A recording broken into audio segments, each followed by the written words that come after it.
right, we're going to talk about how to enter beginning balances in QuickBooks. So when would you want to do this? So either you have kept your books in an outside system, maybe in Excel so far, maybe in some of those products that are out there, Xero, NetSuite, Mass 90, Sage 50, Sage 100, any sort of outside accounting package, and now you've decided it's time to use QuickBooks. So what we want to do is we want to focus on, or today we're going to focus on entering beginning balances as of the beginning of your year, whether it's calendar year or fiscal year. If you are doing a mid-year conversion and entering beginning balances, you'll have to enter balances for your P&L, right? Your year-to-date P&L balances as well. But today we're just going to focus as if it's the start of the period and really focus on the balance sheet. Okay, so the first thing that we want to do, I'm going to go in here and open up my chart of accounts. My chart of accounts has already been loaded for me. And I just work my way down from the top down. Okay, so in the cash area, of course, if I run my balance sheet right now from my old system, it's going to tell me, let's say I have, $10,000 in the bank. But part of that $10,000 is some checks that haven't cleared yet that may clear in January, right? Or maybe some deposits that I have that I just haven't taken to, or I haven't put in the bank yet, or it hasn't cleared the bank yet, whatever it is. So you want to be aware of those outstanding items that have an effect in a prior period, but then will need to be reconciled in the current period. Okay. So whenever I enter in beginning balances, I open the chart of accounts and kind of look at things, but then I also go in and start my journal entry. So company, make, general journal entries. Okay, so I want to go ahead and start to the beginning of the year. I hit Y there to take us to the beginning of the year, and then -1 to take us to the end of the prior year, right? Because I'm going to start entering data as of January 1st. So I want my balances accurate as of 12/31/2015. Okay, starting in cash. So payroll clearing, we're going to say has 0 because it's a clearing account. It always zeroes out, so that had nothing in it. The petty cash account, we're going to go ahead. Now you really need to understand your debits and credits here. So we do have some other videos on debits and credits inside of QuickBooks, because you want to make sure that you choose obviously the right one, and get yourself started out on the right foot. So of course, assets have a natural debit balance. So when I have a petty cash account set up in here, I'm going to go ahead and put in a beginning balance of $500. In my memo, I'm going to put opening balances. Okay, I'm not going to put a name here yet. And then I'm going to go ahead and continue on. So the next account down, we have our savings account. Now in our savings account, we don't have any outstanding transactions, right? Because there's not very much that happens in the savings account. So I'm just going to say in our savings account, we have, 126,523.85. Okay. Then I go next, company checking account. So in the company checking account, when I look at my balance sheet, I do have a balance, right, for my other system, but I also have 2 outstanding checks. So the first thing that I want to do before I put my balance in here is go enter those 2 outstanding checks. So I'm going to leave this up on the screen. I'm not going to hit save or anything. I'm just going to leave it for now. And I'm going to go in banking and write checks. Okay, so these checks are coming out of the checking account. You want to make sure you choose that. And I'm not going to print them because I've already sent them out, right? So if you have the check number, stick them in here. It'll make your reconciliations easier. Put in the original date from the original check when it was written, who it was written to. So I'm going to add a new vendor. Let's say Joe's stuff. Okay. And then in here, I'm going to put in an amount of the check, so $525. Now down below here, and I can fill in the address if I want to, a memo. Down below here is where it gets a little tricky, right?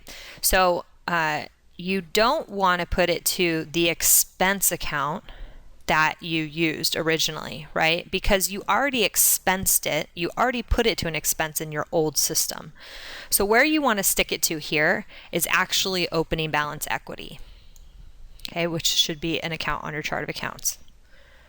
Okay, so what this is saying is that I had this $525 outstanding check, and that way when I go to reconcile my bank, this check will be on there for me to reconcile. So I'm going to go ahead and say save, and then I'm going to create a copy just because it's easier, and change the date a couple days forward, and we'll say that this is to Office Depot. Okay, do a quick add again, and we'll say it's for $475. Okay, same thing. I want to put it to opening balance equity, and I'm going to say save and close. So now when I go look at my accounts and my chart of accounts, I actually have a negative $1,000 in here, right? That's not really true. We're going to clean that up here in the journal entries. So let's say that we had $30,000, right, in our checking account, flat even $30,000. If I were to put $30,000 in here, right, it's going to take this $30,000 and then also subtract out these outstanding checks. So it's really going to leave me with $29,000.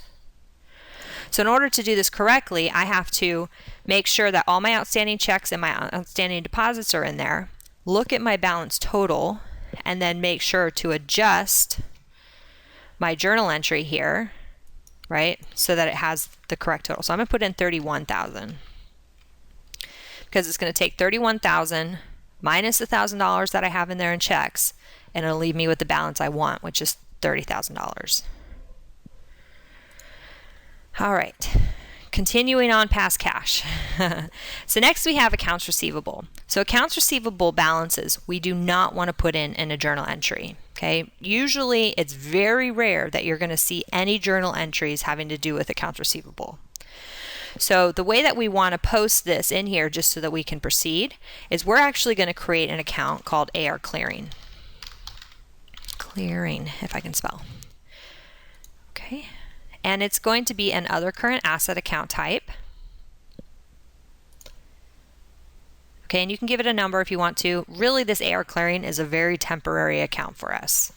Okay, so I'm going to say save and close.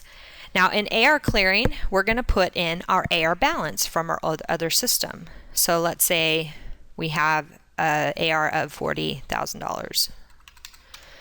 Now why do we want to use an AR Clearing account versus just putting it into opening balance equity? So the reason that I do it this way is because you'll see later in this video, I actually go in and put in my opening balances for AR by invoice number, similar to how we did the checks.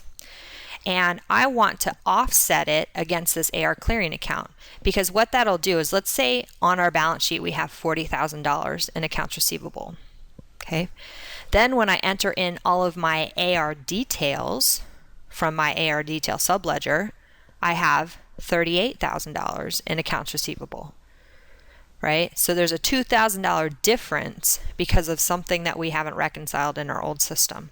This happens all the time, especially if you're moving from outside systems.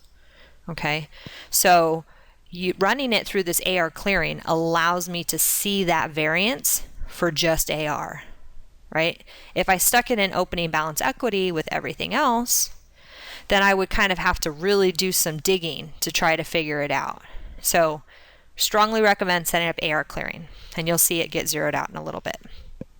Okay. All right, so I have my AR Clearing. Undeposited funds, same thing. You can put some undeposited funds in there. These are anything that you have that has not been deposited into the bank yet. Okay. Prepaids, I'm going to go ahead and skip on down to prepaids. So we're going to pretend we don't have prepaid taxes, just prepaid insurance. So when we do prepaid insurance, I like to break it out. So if you have $10,000 in prepaid insurance on your general ledger, I want to know who I have prepaid for that amount.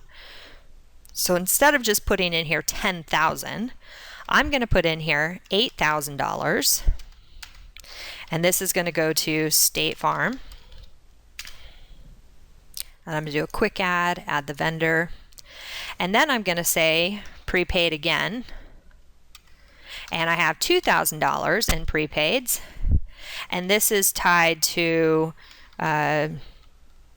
Sally's insurance. Quick add and a vendor. Okay, so why do we do it that way? So I'm going to go ahead and type in opening balance equity here and hit save, so that it'll save the transactions we've done so far, but I'm going to come back and edit this in just a second. So why do I have it that way? The reason that we have it that way on our prepaid insurances is now when I go look at my insurance and look at the details, right, I can see who holds the balances. And when I go in and I set up my journal entries to amortize this, right, to move it monthly onto the P&L, I can assign the names as well. And that way when I reconcile this account, right, you'll have some videos coming up about reconciling prepaid accounts. But when I reconcile this account, I can choose to show who has the outstanding balance in here, right? So I know that I have $8,000 to State Farm and $2,000 to Sally's insurance. That way I know how much I need to amortize to each of those. Right? It's very helpful with organizing. If your prepaid expenses is, several $100,000, it can get quite difficult to organize that. And sometimes what people end up doing is creating a whole bunch of subledger accounts for those things. We have a different way we can track it. So make sure to check out that video. Okay, so I have my prepaid insurance. I'm just going to overwrite this and continue on down. Inventory asset. So inventory asset, it's the same thing. I'm going to go in here and create an inventory clearing account. Okay. So I like to go in, set up my inventory clearing account. It's an other current asset as well. You cannot put inventory opening balances in QuickBooks using a journal entry, right? Because I need to assign it to an item. I need to say I have 6 of widget A, and those 6 of widget A have a value of $600. Okay, so there's no opportunity for me to choose an item on a journal entry. So instead, we put in here inventory clearing, okay, and I'm going to put in an amount in here.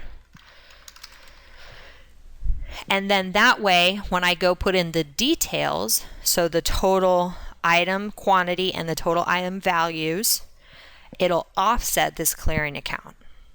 Okay. All right, moving on down the road. So we have our inventory clearing account. So we have some employee advances. Employee advances, I treat exactly the same as prepaid. If I have any employee advances out there, I want to know who owes us money. So $250 is owed from Jim Hunter.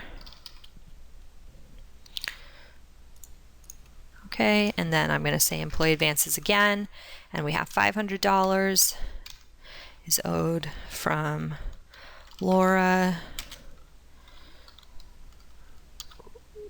Right. Okay, because again, that way when I break it out and I run my detail report on employee advances, I know who owes us, how, and how much they owe us. All right, moving along. Fixed assets. So I'm going to go ahead and just set up in here my fixed asset balances. Now we do have an enterprise, a way for you to track fixed assets more appropriately, right? You can use your fixed asset list, and then you can also come in and manage your fixed assets. So you can keep track of them all, figure out your depreciation schedules, etc. in here. But for this demo, I'm just going to set them up in a lump sum. So you'd set them up in a lump sum if your CPA or your accountant keeps track of your fixed assets for you. You're not keeping track of them necessarily in your QuickBooks file. Okay. So accumulated depreciation, of course, this is a contra asset account. So it's going to have a credit balance, right? A negative balance when you look at your assets because it's depreciation. It's how much you've depreciated on these assets. So we're going to go ahead and put in here $5,000. Then I'm going to go to the next one down, machinery and equipment. We have $14,850. And then I'm going to go to the next, and computer and office, we have $7,580. And we're going to go to the next and say automobile and truck. We have 55,836.12. Okay. All right, security deposits. I do like to treat security deposits the same as employee advances and prepaid. If you have a deposit with your utility company and then you have another deposit with your rent, right? Whoever you rent your property from, set them up as two separate line items and say who the, how much of the deposit total balance is split between them. For now, I'm just going to say that I have one security deposit of $1,500 with Austin Rental Company. Okay. Now notice I'm doing quick add there. I could add each of these vendors in and put in their names and everything like that, but I'm not going to do that in this video. All right, going down. Now we've hit our accounts payable section. So accounts payable is going to be just like AR. I'm going to create an AP clearing account.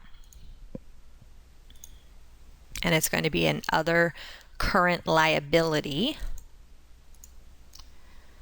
Okay. Now that we're in the liability section has natural credit balances, right? So if you want it to show up as positive on the balance sheet, it needs to be in the credit column. So AP clearing, we're going to say we have $5,000, again, in AP clearing. And I'll show you how to clear that in just a minute. Okay, continuing down here, receive not invoice, that's something that's specific in this in QuickBooks Enterprise. Again, that would happen through inventory, so we're not going to put anything in there. The line of credit, we probably do have a beginning balance in there, so you can put in the beginning balance for the line of credit. You do want to pay attention to any outstanding uncleared transactions, similar to your bank though, right? Customer deposits, if you do have customer deposits that are outstanding, I suggest you enter them in, similar to how we put in employee advances and prepaids, so that you can break it out so you know which customers you have deposits with you. Payroll liabilities, if you are running payroll through QuickBooks, there is another way for you to set up your year-to-date payroll or anything like that. But for now, I'm going to pretend like we're not running it through QuickBooks, and you can also just put it in here as a lump sum, right? So payroll tax liability, we owe $14,891.23. Okay. But again, if you're using payroll in QuickBooks, don't do it in a journal entry. Make sure to enter it in your year-to-date payroll or during your payroll setup. Sales tax, same thing. If you're processing sales tax through QuickBooks, you don't want to put it in here just as a lump sum entry into sales tax payable. You want to go up to vendors, sales tax, and adjust your sales tax due. So I'm going to skip over sales tax here. Okay, I have an auto loan on here, I'm just going to go ahead and put in the balance on the auto loan. Now I've got into the equity section. If you have accumulated equity, owner draws, or owner contributions, you can go ahead and post them in there. I'm going to pretend like we don't have those yet because it's January 1st and we've rolled our draws and contributions into accumulated equity. And I'm just going to go ahead and stick everything here into opening balance equity. Now again, I use opening balance equity because this is kind of a catch-all account. So when I clear out AR clearing, it's going to offset, right? When AR clearing is 0, when everything else zeroes out, this opening balance equity should leave me with what needs to be rolled into my owner's equity account. Okay, but I still run it all through opening balance equity so that I can keep track of everything. All right. If you have a balance in opening balance equity at the end of all of this activity, you've done something wrong. Right? Because if you have put in all of your assets, you put in all your liabilities, then everything that should be left would be equity, and that's it. So you want to go back and check your numbers. Okay, so I'm going to go ahead and say save and close on this one. Now I have some balances showing up in here, right? Everything's looking pretty good here. So I need to go back and fix those couple of clearing accounts, right, that I've set up. So AR clearing is the first one I'm going to attack. So what I want to do is I come in here and I'm going to create my invoices. And you're going to put in your invoices. So I have So customer A. Okay, I'm just going to do quick add. You want to put in the original invoice date, right? That way your aging is going to come in appropriately. You want to put in your original invoice number. Okay. Then down below here, this is where it's going to get a little tricky. So we're going to set up an item, right? You don't want to use the item that you actually sold to them, right? I don't want to sell them my widget A or my widget B because I actually already accounted for that in my old file, right? At this point, all I need to account for is who owes me cash. So I'm going to go in and set up an item called open. Okay, so when I create this item, I'm going to go ahead and say add it now. I'm going to make it an other charge item. And then I'm going to check this little box that says this item is used in assemblies, which is not true, but I'll show you why. So I basically checked that box. Now on the expense side, which I'll show you when we get into the payables, this is actually going to hit our AP clearing account. On the income side, it's going to hit our AR clearing account, and it's going to be non-taxable. Okay, and then you can put in here a description, maybe so that you don't have to pre-fill in that description. So what this is doing now, right, is it's allowing me to put in each of those AR opening balances by customer, by invoice number, so that I can see who owes me money and how long they've owed me money. So our AR clearing is $40,000. So I'm going to go ahead and put in here that this customer owes us $15,000. And I'm going to say save. Okay, now notice when I do that, my AR clearing now is at $25,000 and my actual accounts receivable has gone up by $15,000. So I'm going to go ahead and create a copy of this. I'm going to leave it as customer A and say they owed us $5,000 and a couple days forward and a different invoice number. Say save. Again, if I go back and look at, now I'm at 2020 and I'm going to say save and new, and then we'll say CATS Service Company.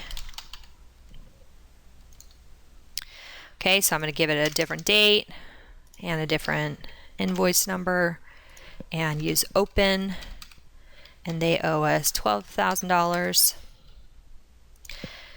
Okay, then, and I'm going to say Rob's friends.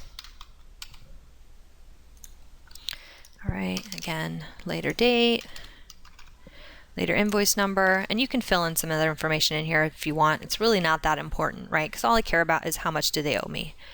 And I think it's $8,000, right? That'll bring us to zero. Okay, so now all my AR clearing has been zeroed out. And I'm not going to use this AR clearing account anymore, so I'm just going to go ahead and right click and make it inactive. But because I put in those AR opening balances like that, I can now go in and run an AR aging summary report, and I can see how much everybody owes me and how past due it is. Got to get on these people. Okay, inventory clearing. So now I have to fix my inventory clearing account.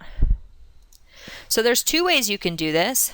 The first way is that you can actually go in, and you know what? I don't think I have inventory turned on yet. So let me go ahead and make sure inventory is turned on first. Okay, so items and inventory, company preferences. Okay, so there's two ways that we can actually adjust inventory. So one way is to go in and adjust quantity value on hand. So I can, when I adjust anything in QuickBooks, I always choose quantity and value.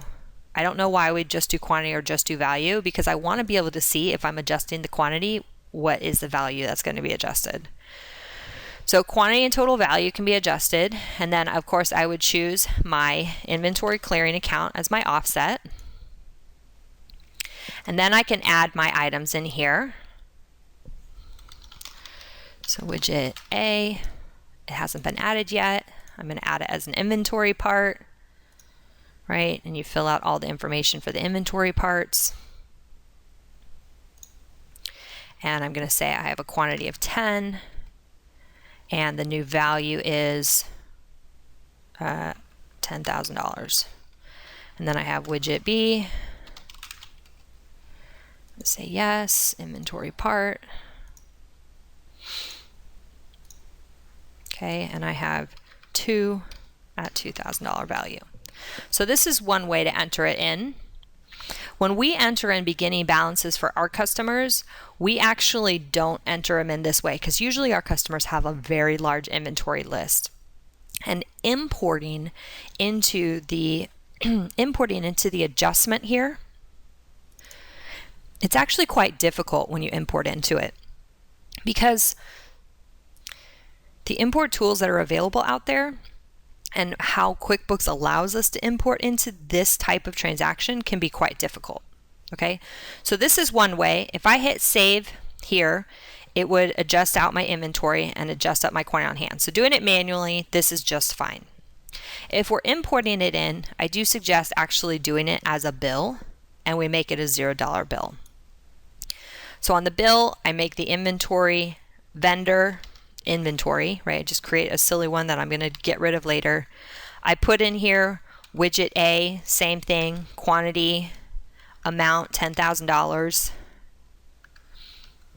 Then I put in widget B, $2,000. Okay, and then I go into my expenses side here and I say inventory clearing, negative $12,000. Right, so that the net of this bill is 0. The reason we do that again is it's much easier to import onto a bill than it is to adjust the quantity value on hand. Now, of course, you only want to do one of these things, not both. All right. So for now, I'm just going to get rid of the bill, not save that one for now. Okay, so I'm going to say save and new. Oh, you want to make sure, I'm sorry. Whew, what did I do wrong? You want to make sure that the date is correct as well, right? So 12/31/2015. As of 12/31/2015, this was my inventory quantity and value on hand. All right, so when I look at my chart of accounts, now my inventory clearing account is down to 0. My inventory asset account down here is up to $12,000, just like I want. So I can go ahead and make this one inactive. Okay, and you can actually merge those down if you want to in the future, so that they don't sit on your chart of accounts, but we should never use them again. All right, so now we have the AP clearing, and we're going to do the same thing. We're going to go to vendors and enter bills. We're going to say who do we have bills that need to be entered against or entered to. So I have the vendor, you put in the appropriate date, put in the reference number, $500. Now down here, this is where we're going to choose the item open again, right? Just like we did on the, and you have these little things pop up, you can get rid of them. Just like we did on the invoice side, right? We chose an item for open. This time though, because we set the item open to hit the AP clearing account, when I save it, and I go look at my chart of accounts, right? So I have $500 now in accounts payable and only $4,500 in AP clearing. So I'm going to say save and new, and that we also have an outstanding thing to Joe's, and it's for $4,000, and the item is, whoops, the item is open. And then we also owe, Office Depot as of the 20th, $500 to open. Okay, save and close. So now that I look at my AP clearing, everything's zeroed out. My accounts payable balance actually is totaled up correctly. I'm going to go ahead and make this account inactive. I'm going to go ahead and also run my AP aging summary report to make sure that it ties out, still at my $5,000, and it's broken up appropriately. Okay, so the last step. So I've entered all my balances. Everything looks correct. Everything cleared out nice and pretty, which never happens.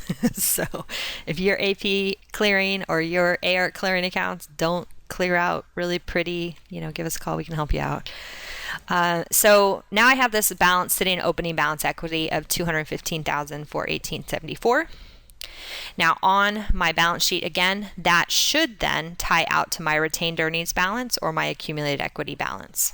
So the last step that I want to do is I want to move that balance from opening balance equity into my accumulated equity account. So then I can come in here, make general journal entries, again, move it to the end of the year, right, 12/31/2015.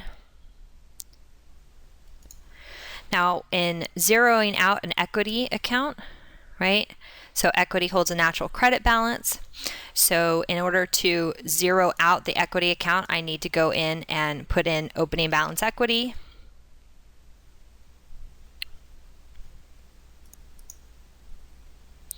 Now the opening balance equity amount, right, again, to zero it out, holds a natural credit, so I need to put in a debit. So I need to go in and look at the amount. So it's 215,418.74. Okay, and I'm putting opening balances. And then I want to come in here to our equity section and put it against owner's equity, accumulated equity, 215,418.74. And then I hit save. And now when I look at my chart of accounts again, so now I have nothing sitting in opening balance equity. So I know that I've entered all my beginning balances correctly.